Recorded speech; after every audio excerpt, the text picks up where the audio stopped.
term Laodiceanism. Yeah. You heard that term? Yeah. Laodiceanism. Let me tell you about what Laodiceanism is. Laodiceanism is a form of idolatry. It is a kind of worldliness in which God is gradually pushed off into a small corner of a person's life. And in the meantime, since God has been pushed off into a small corner of one's life, that Laodicean's faith, his trust, is slowly shifted towards materialism. Faith gradually gets shifted to creative things, even though they still acknowledge that there is a God. And they even say that I believe in God. A Laodicean person, outwardly anti-God. He is in all likelihood, or she is in all likelihood, attending church services regularly. And unbeknownst to the person, they don't see that their faith has been shifted to material. That's Laodicea. They have a lukewarm, or they're indifferent towards God. We have a lot of people in the world today and in our churches today that don't recognize that they're involved in this kind of practice, Laodiceanism, which is a form of idolatry. Okay?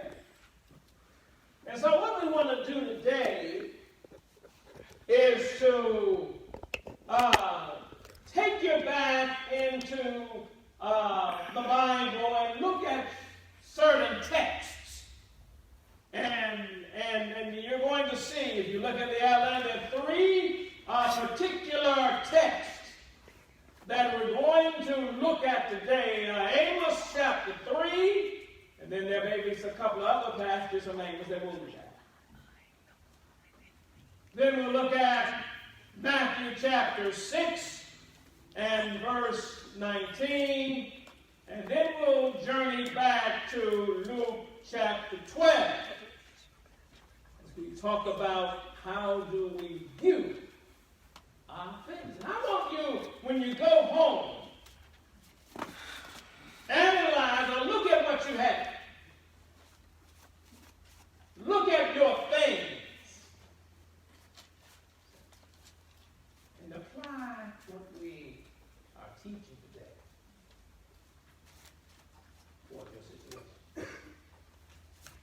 Now I want to take you back to Amos chapter 3 and verse 15. Let's go back and look in the Old Testament piece and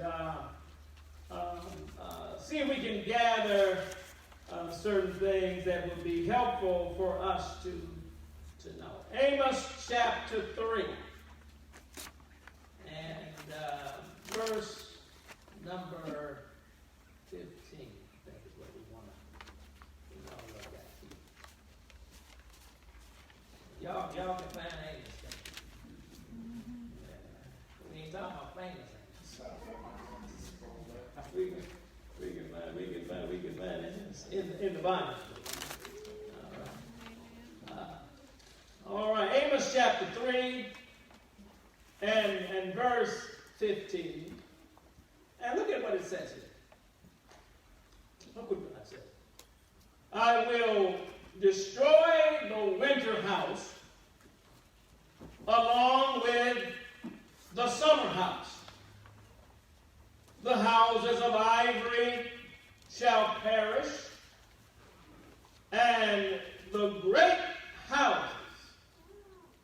shall have their end, shall have an end, says the Lord.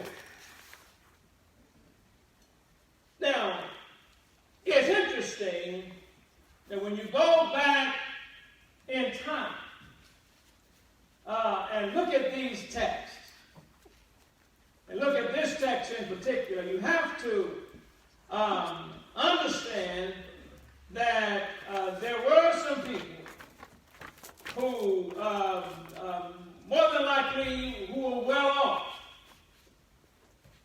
Some of these people in Amos's time may have owned more than one house.